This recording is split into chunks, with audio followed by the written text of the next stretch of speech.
Welcome to EdUp Curriculum. I am your host, Nicole Poff, and I am so excited about today's conversation. We are going to be talking kind of all things faculty, training, teaching. With us, we have Kate Belknap.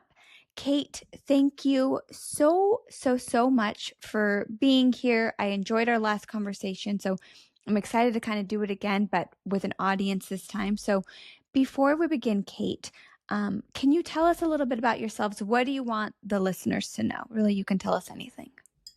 Let's see. Well, I've been teaching in higher ed for 28 years. Started as an adjunct at the institution where I am now. It's Colorado Mesa University in Grand Junction, Colorado. And super non-traditional academic career. I finished my master's in 1996, and I didn't start my doctorate until 2020. 2020. And so I finished that a couple of years ago, and I'm now the director of the Center for Teaching and Learning at Colorado Mesa University, and I still teach as well. Awesome. Congratulations on that doctoral. I'm right in the I'm at the beginning of my dissertation, and I'm now realizing that there's a reason that a lot of people stop here.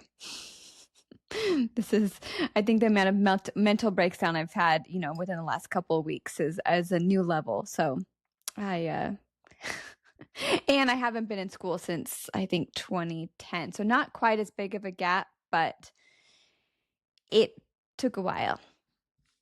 Well, awesome. It was a huge adjustment to go back to school. I'm sympathetic. I can't, my break was not quite as big.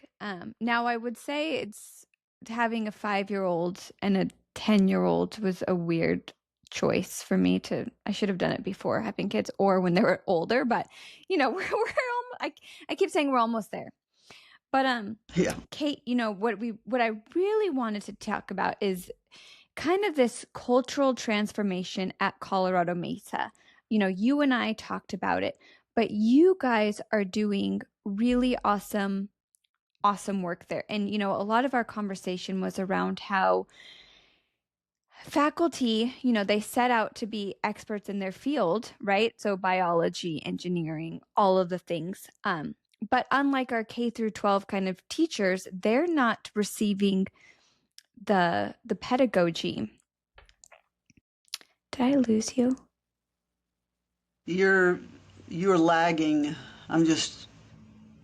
For whatever reason, there's a lag between you and me.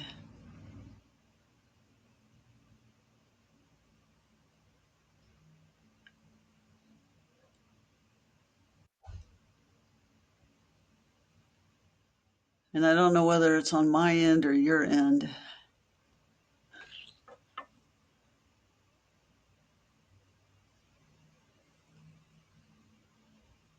Is this better? So far. Okay. Okay. Your picture is clearer. Okay, yeah, this feels better to me. Your picture is clearer too. I'm pinching from my phone now. Okay, so do you want me to just start that whole part over again? Yeah, I couldn't hear your question. Okay, perfect. All right. So, Kate, when we talked, there's so much good work that Colorado Mesa is just doing surrounding faculty teaching and learning. One of the big things in higher ed is our K through 12 teachers, right? They get years and years of training of pedagogy and curriculum and instruction. Higher ed is radically different. We get years and years of training in our content area, but not necessarily the teaching. And so for some schools, this looks different. Some schools it's a little onboarding process, but for Colorado Mesa, you guys have kind of radically transformed, just becoming this teaching and learning culture. So can you tell us a little bit about just the culture at Colorado Mesa around teaching and learning and how you guys kind of got to where you are today? Sure, absolutely. So we're a regional public university, and teaching has been part of our mission from the very beginning. And we have lots of faculty who really care a lot about teaching and want to be good at teaching. But up until about 3 years ago, we didn't have real consistent support for faculty. Prior to starting the Center for Teaching and Learning, we had a committee on campus. It was called T2T, and that stands for Teacher to Teacher. And so they were kind of the de facto suppliers of faculty development, one or two events a year, but no real consistent programming. And so, as I said earlier, we have teachers who really want to be good at teaching. They just didn't have the institutional and the structural support. So, what we've tried to do with the Center for Teaching and Learning is really provide a lot of good support for our faculty. And so, when I first took the job and started, I went around to all the department heads and I talked to them and I said, what do you want? What do you need from a Center for Teaching and Learning? And the most consistent answer I got was that they needed training, more robust training for new faculty. So the first thing we set about doing is created a course we call College Teaching Fundamentals, and I hired a faculty fellow to teach that, a very experienced faculty member who's super committed to teaching. And so we got that off the ground at the beginning of our second year. And so we've had, I'm going to say it's only been, we've this semester we're offering the third iteration of it, and we've already had probably 150 faculty go through it, and not all of them were, you know, new faculty. We've had some experienced faculty. So that was kind of step number one, was get the college teaching fundamentals course off the ground, and we'll roll out an online version of it in the spring semester. Then the second thing I felt was really important to do, because I did my dissertation research, I did a case study at Colorado Mesa. And so interviewed a bunch of faculty about what they felt like they wanted, they needed.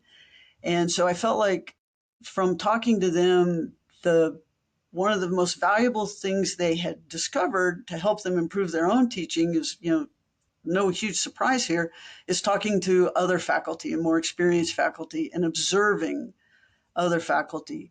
So the next thing I did was I created a peer coaching program in which we pair up faculties in groups of either two or three, and they meet, discuss what's going on in their teaching, what they're working on, observe each other, and then meet again to debrief that. And so that's been really successful. We've got 350 full-time faculty, and I've already had over 120 participate in that program. So then this year, we decided to do a course design institute, because by my way of thinking, that's the other really important piece of the puzzle. You can have all this great content, but if you don't organize it into a cohesive course, it's just not going to be as effective. So we've started a course design institute. We've just had 2 meetings of it so far, but it'll go throughout the semester, and hopefully faculty will end up with a completely redesigned course by the end of the semester. So those are kind of the 3 big prongs that I've worked on in the 3 year. Well, I'm starting my 3rd year in this position, and so that's kind of been that's just what's been keeping me busy for the last 2 years. That's a lot. That's a lot in such a short period.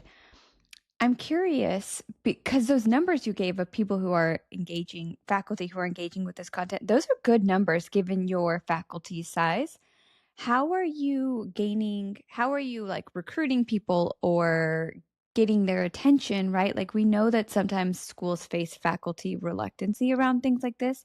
How are you getting those numbers? I send out really funny emails. No, I mean, I'm joking, but I do. The announcement emails I send out definitely reflect my slightly irreverent sense of humor.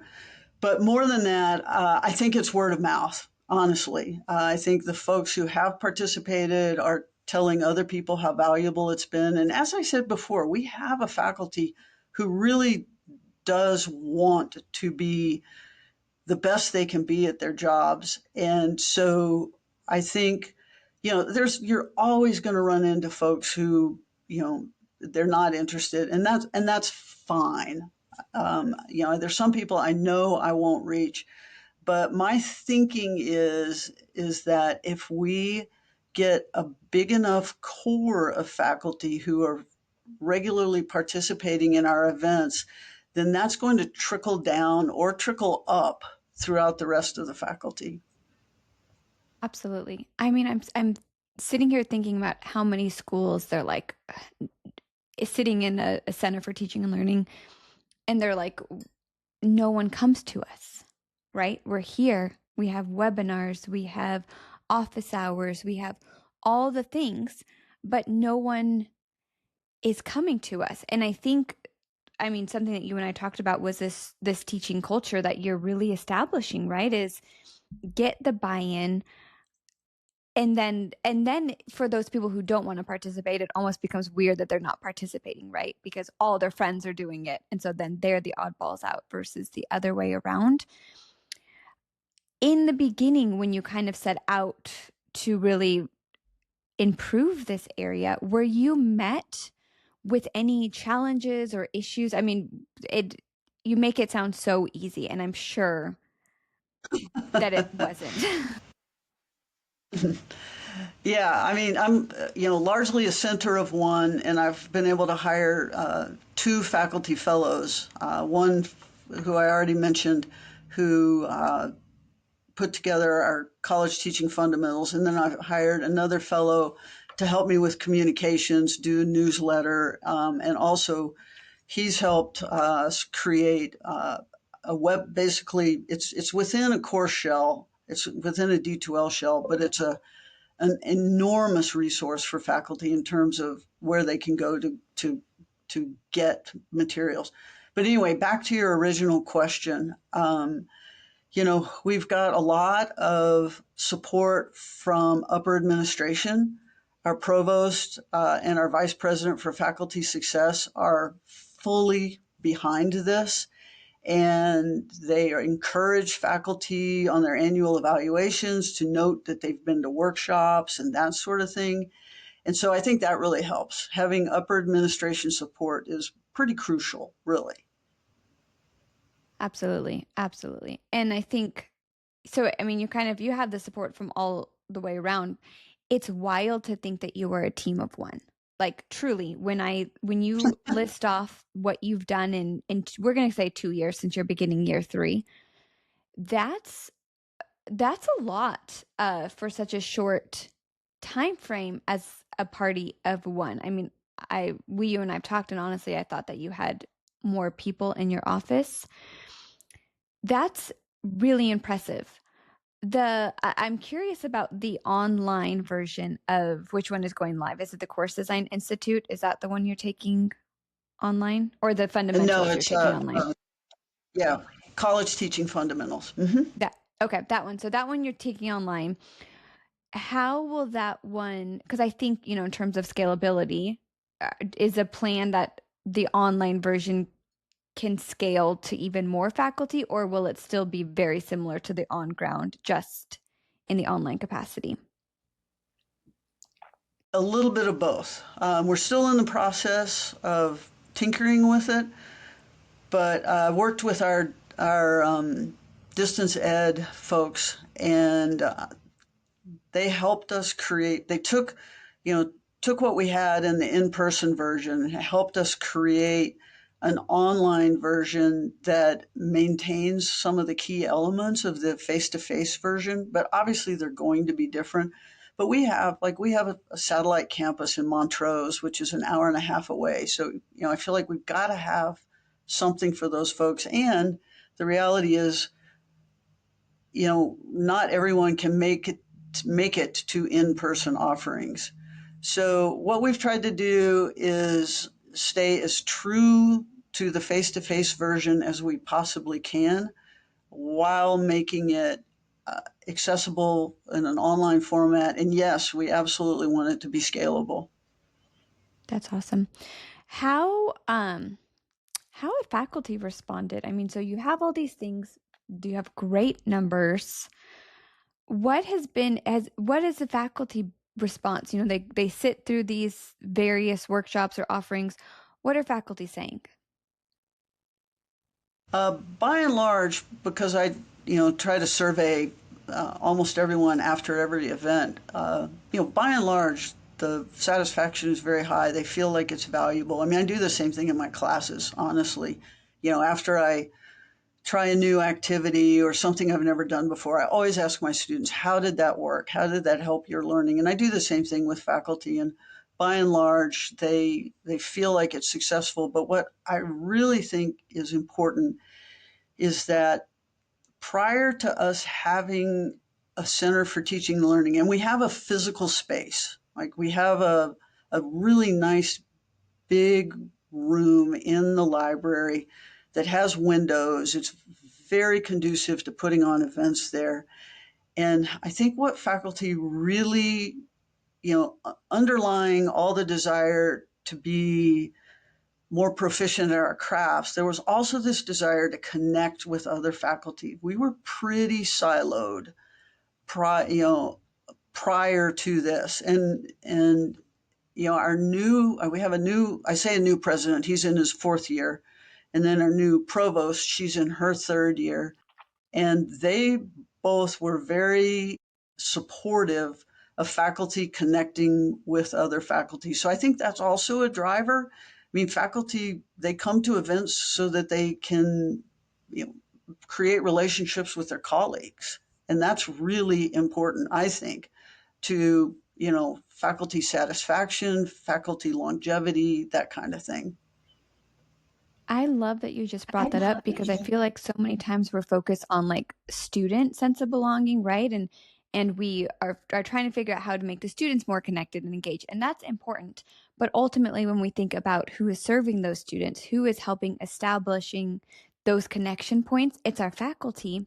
And they can't pour from it's hard to pour from an empty cup, right? So if they're exhausted and they're feeling isolated, and then they have students who are like, I'm tired, I don't want to turn something in, they might be like, well, I'm tired too and I don't have anyone. So I think this is really a key part that I'm going to say probably a lot of Center for Teaching and Learning are missing, right? Because they're focused on the delivery, the workshops.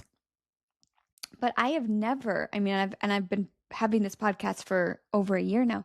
I've actually never heard someone in a Center for Teaching and Learning capacity talk about the relationship building aspect of faculty development. Oh, yeah, I think it is so important.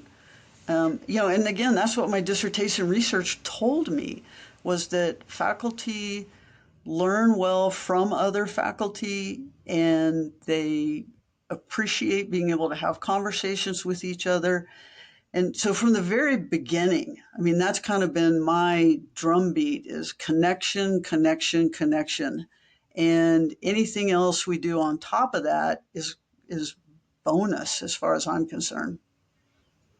I have a question. So a lot of times in college, especially like traditional colleges, faculty are very isolated by their content area, right? The education people play with the education people and the engineering people play with the engineering people. Is this opening areas in which content areas are starting to cross pollinate as well? Are you seeing any impacts there?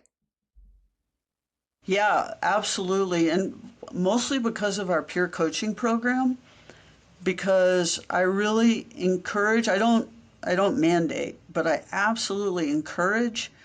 So the way it's set up, let me back up for a second. The way it's set up is we have an event at the beginning of the semester that's kind of a mixer so people can meet other faculty and maybe find somebody with whom they would like to partner in the peer coaching program.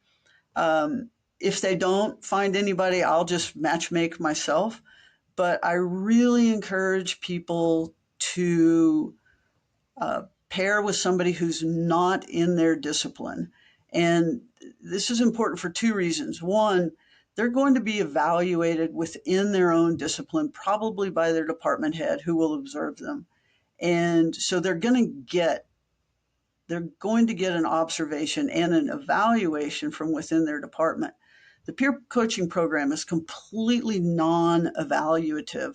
And so as far as I'm concerned, that is one of the best opportunities for faculty to, interact with faculty from other disciplines. And one of the cool things about my job is, the other thing I'll do is if folks are struggling, I'm happy to come in to a classroom and observe and give feedback. And so I've had the opportunity to go into veterinary tech classrooms, occupational therapy, music. I'm in the English department, geosciences, and economics. So, my I say this, I've said this for years, good teaching is good teaching. It doesn't matter what your discipline is. And so why wouldn't we cross pollinate? Absolutely. I mean, I just had someone on and they were talking about how they have students actually. The students are the ones who review the faculty. It's like a collaborative teaching partnership, and they have Mm-hmm. students who are outside of the content area review teachers from outside of their content area. So what you're talking about is very similar. Do you think there's Mm-hmm. ever a world in which you bring students into this? Well, yeah, I mean, when I somehow cease to be a center of one, yes, I'm familiar with that model, and I've definitely given it thought, and it's an issue of bandwidth at this Yeah. point. Oh, yeah. But And yeah, yeah, absolutely, I think that's super valuable. totally. That'll be, I think your episode will come right after that one. Um, but they have like 10, students per term just collaborating with faculty, and that's a fascinating model. But I think you're also doing very similar things just on the kind of the faculty to faculty scale. But to my original question, I think someone who's, maybe in the field of education stepping into a law program, things like that, I've noticed, and I'm curious to see if you've noticed this too, that sometimes faculty just pass down traditions from their own educational experience. And I see this in medicine. I see this in healthcare. I see this in law. It's like, I was taught this way, therefore I teach this way. Do you see that too? Oh, yeah, absolutely. And you see it, it's interesting because, like in the humanities, in the English department where I teach, so much of what we do is discussion based. Our early career faculty that come in, they're and especially if they've TA'd when they were in graduate school, they're already using a lot of active learning techniques. But absolutely, in other disciplines, especially disciplines that have lab components, those faculty tend to use the classroom period for lecture and lecture only. And because they, I think I think there's some validity to this. They say, well, the hands-on part will come in lab.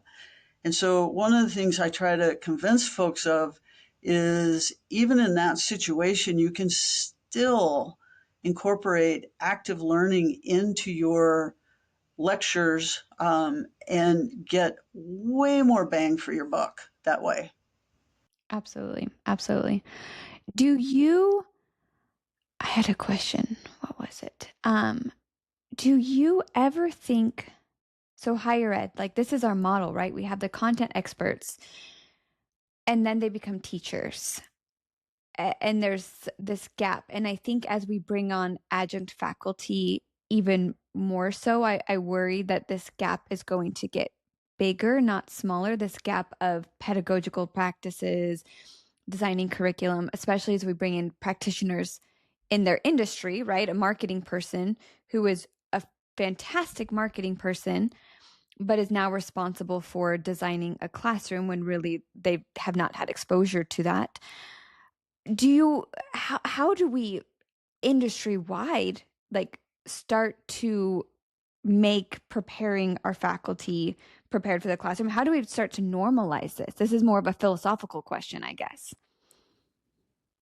Yeah, I mean it's a well-known problem. Ann Austin started writing about it in the late '90s and early 2000s, and several other scholars have addressed this problem at the graduate school level, and I in many ways I understand why because basically if it's going to change, we need the graduate schools to change. But there's part of me that understands why the graduate schools don't change, because not everyone in a PhD program is going to go into a faculty role.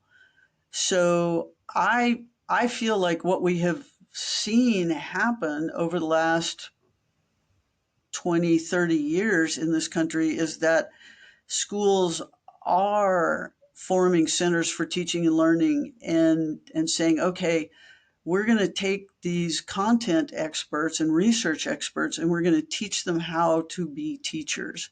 And frankly, I kind of think that's where it should live, because what our needs at a regional public university, we know what our needs are, we know who our student population is, are going to be very different from someone at a state flagship or at a small liberal arts college or at a community college. So, I kind of think this model that's slowly been evolving over the last 20-ish years is really the right way to go. I don't think it's necessarily, I mean, the graduate schools, if they can work some teaching, you know, training for teaching in, I think that's great.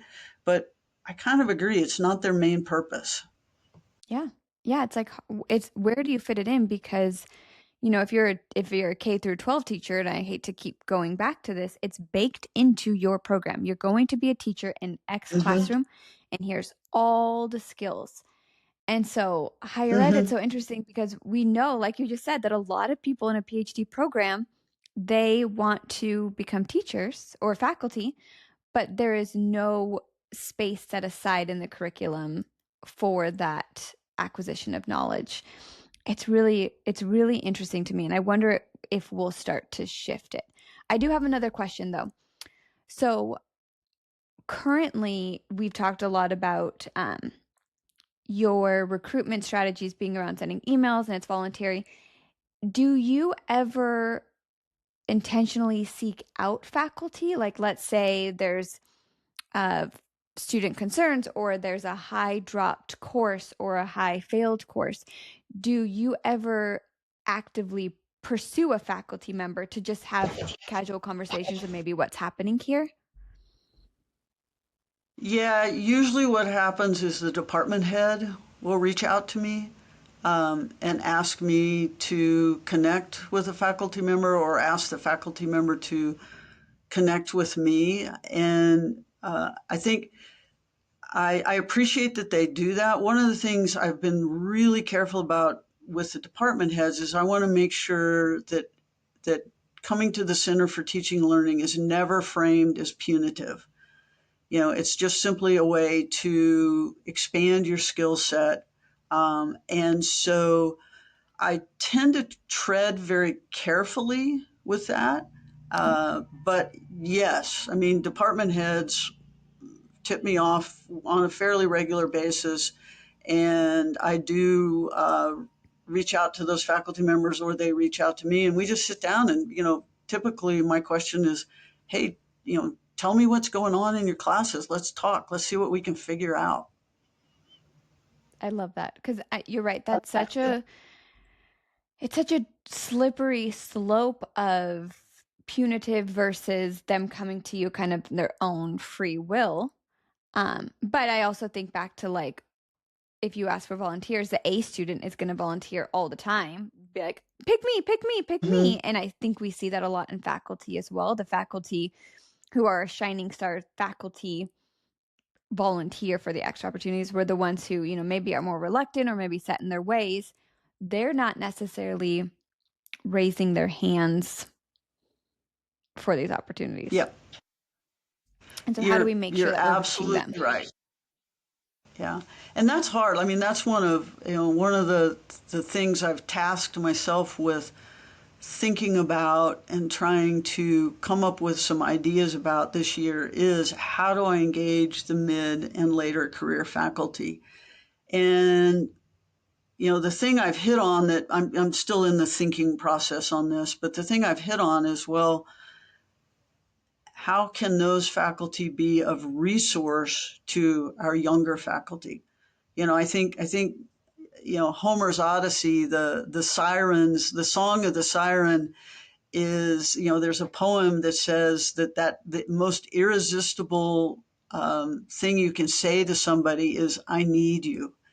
And so, to reach out to later career faculty and say, hey, I need you to, either get trained as a classroom observer and help me with these things or put on some workshops based on your expertise. I think that's probably the direction I'm going to go in trying to take advantage of later career faculty's expertise.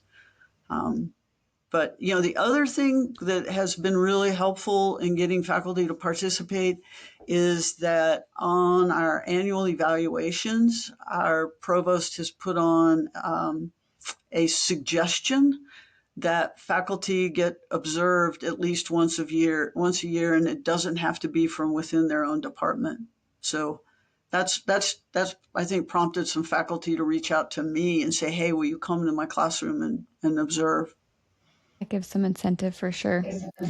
I wonder too, Mm-hmm. with you sparked an idea in my head. And as an undergrad, I did a lot of research around the effects of mentorship partners, but on the mentee.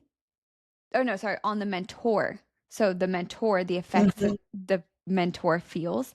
And I'm wondering, talking through this idea of more veteran, seasoned faculty with new faculty, if there would be a way too in which the actual mentor themselves would also just, because they're there, receive teaching tips and like, oh wow, this young faculty member, or early, let's say, not young, this early faculty does it Sure. this way. That's kind of a cool idea, right? Like maybe an benefits we hadn't necessarily considered yet would that be that the mentee themselves would also help the mentor. Absolutely. 100%. One of the things I tell faculty regularly, because everybody, no matter how experienced you are, you get nervous when you have somebody come into your classroom. It's human nature. And I encourage the faculty who are being observed to think of themselves as the coach. They're actually the ones showing the other person, how they do it.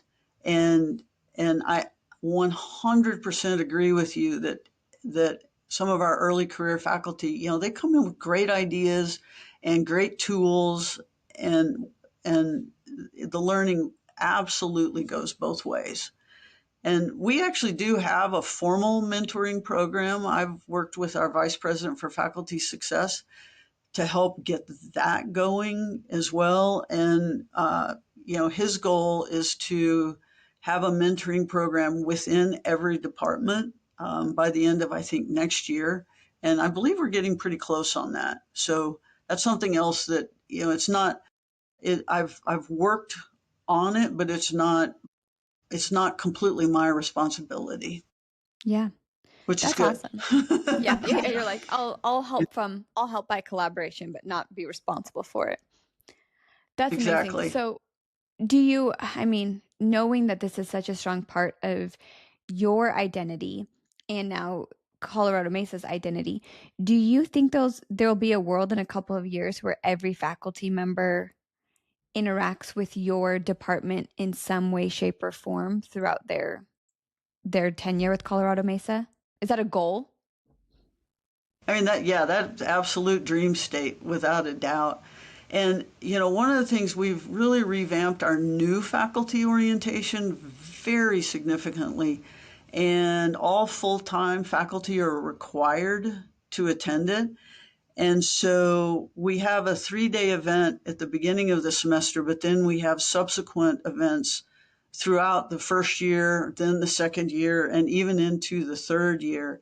And so I feel like every new cohort of faculty we get in, we kind of get first crack at them in terms of the tone setting, the expectation setting, and that sort of thing. So, as we progress into the future, at some point I will be able to say, yeah, I think pretty much all the faculty here have interacted with the Center for Teaching and Learning at some point because it happened when they got hired, whether they come on in the fall or in the spring. That'd be amazing. Now, something I appreciate a lot about you, Kate, is that this area, this faculty development is your jam, right? Your dissertation is around it. A lot of other people who are maybe in your seat or similar seat have kind of stumbled upon it by happenstance, right? Maybe they were overseeing something else and now they're responsible for faculty development, but they really haven't studied this quite extensively as you have. It just kind of got dropped in their laps and they're like, now you're responsible for training up our faculty and helping them develop. What I'm curious if you have like authors, books, resources, like if someone is finding themselves in a situation where they're now responsible for this kind of massive undertaking, who would you say has been inspirational? What books have been inspirational in your journey? What work? Yeah, just kind of geek out for a minute. Well, let me just swivel my head and look at the stack of books on my desk real quick. Yeah. Um, you know, uh, I tell you, um, I tell you one that was absolutely fundamental for me, and sadly he just died this week. Is Ken Bain's "What the Best College Teachers Do." That is a fabulous foundational book. Another book that I found extremely useful is Josh Eiler's "How Humans Learn: The Science and Stories Behind College Teaching."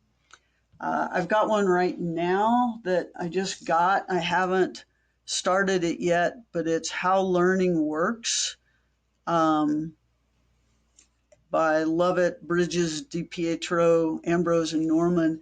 Those have all been really useful for me because I can totally geek out on like the science of learning. Like I think that is fascinating. But some other books that are more like plug and play type of books are Jim Lang's Small Teaching.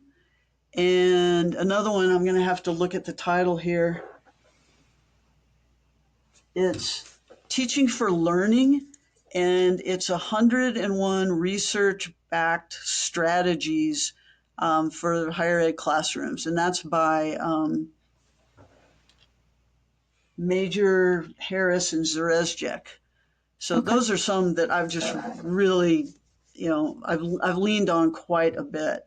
In those last two, Small Teaching and Teaching for Learning. I mean, Teaching for Learning, if you need an activity, I mean, you can just, go to the table of contents, choose the kind of general category of an activity that you want, and it's got something for you. And the nice thing about that one is they are all research backed. That's awesome. Because that's what I was thinking about. I think a lot of, mm, um, I'm choosing my words carefully here.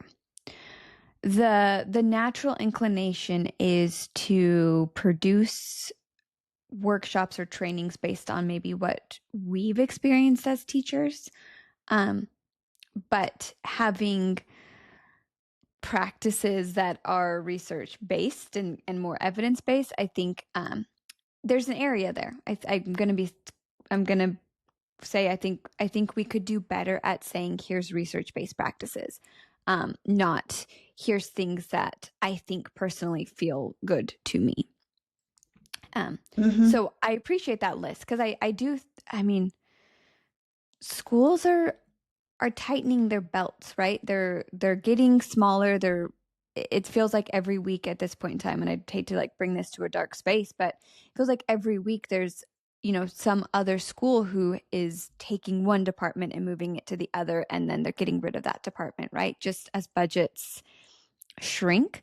And so I lately have been feeling more and more and more and more and more kind of this pressure of we have people in these director roles preparing our faculty who really didn't set out to do that. They just Mm-hmm. acquired that. Mm-hmm. Is there ever a Yeah. world in which Colorado Mesa goes beyond Colorado Mesa, like in a larger, maybe even just a Colorado capacity, right? Like serving the area and the faculty around the region? It's definitely possible. I mean, one of the things we've talked about is hosting a teaching conference here. Again, a center of one. I'm not ready to to take on that lift at this point, but I think that's a good way to spread the word. And the other thing, at some point, I should probably try to figure out how to carve time for this. But writing a book about this university's path, I think, could also be really useful because, Elon University in North Carolina 20 years ago, they decided, all right, we are going to put all our balls in the game of undergraduate teaching. And they've done a fantastic job. And, one of the books I've read is, I can't remember the exact title, but it's basically how Elon University did what they did. And I mean, they were just rated the best undergraduate teaching institution in the United States this year, very Wow. recently. Wow. That's So, awesome. If um, you ever did a conference in Colorado, I would love to go. We're based out of Colorado, so count me in, and I will help you recruit other schools in the area to make it a bigger conference. Because I just think that your passion for the area and your knowledge is not it's not as common as you may think it is across institution to institution. So if there's a way in which we can take your knowledge and your passion and your heart for this and share it with more of Colorado, I'm right there with you, Kate. that's awesome. Thank you. Of course. All right, we are wrapping up. I do have one more quick question for you, and it's if you have a piece of advice for other institutions who are listening to this and they're like, oh, we really need to do something with our Center for Teaching and Learning or just elevate teaching in a meaningful way, what piece of advice would you give them? Is this advice to faculty or advice to the institution itself, The institution or itself. both? Yeah, let's say the Um, you institution know, itself. If someone's trying to figure out how they really want to elevate teaching at a more, university-wide level.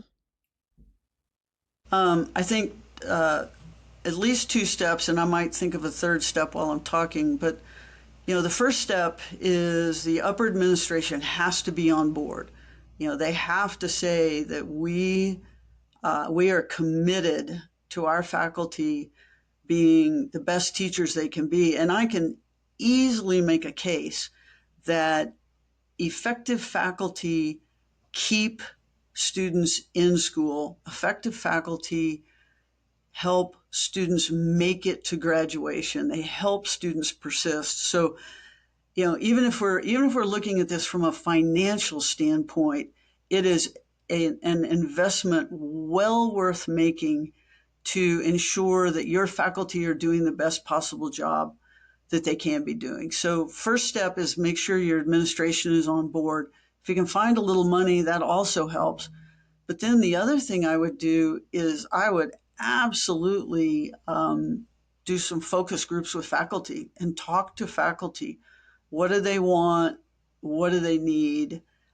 and then try to figure out how to meet those needs. Like at our institution, one of the things we run into that's kind of tough is we have a 4-4 teaching load. Everybody teaches a 4-4. Some people even teach overloads. And so that's a lot. And that's an institutional barrier that we can't really get around. So, you know, so there may be some things that are obstacles that just simply have to be dealt with.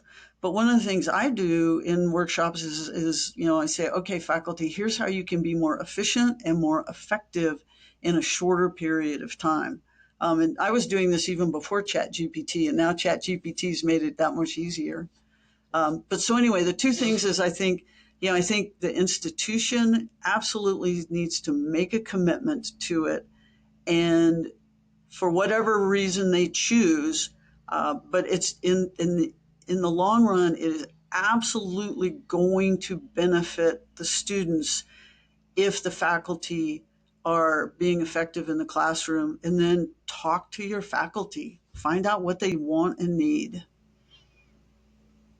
I think that's great advice. And you've inspired me, even with my company at Carta, I'm constantly thinking about how can I support faculty more? How can I support faculty more? And you just inspired me like I I could just ask, right? Like I don't know what I can't confidently say what I think faculty need because I haven't asked them yet. I'm just making guesses. So you've inspired me to Mm-hmm. kind of make my own little survey and focus groups of people in my network to just see how can we help faculty in their teach more effectively. So thank you for that. Yeah, I think that's great. I think it works on so many levels. As I said earlier, I use it in my classes all the time too. I ask students, how did that work and what could I have done to make it better? So, that can be done at multiple levels. That's awesome. Yeah, that's a great idea. Well, Kate, thank you so much for being here. I love your heart for this topic. I love what you're doing at Colorado Mesa. I'm excited for the day when you have complete faculty participation in these, and I think it's coming soon. So I will be excited for that day, and I'll be cheering alongside of you until that happens. So. But all that to say, thank you so much for being here, Kate. This has been great. Well, thank you. It's been my pleasure. And thank you all listening. We will see you back here next time.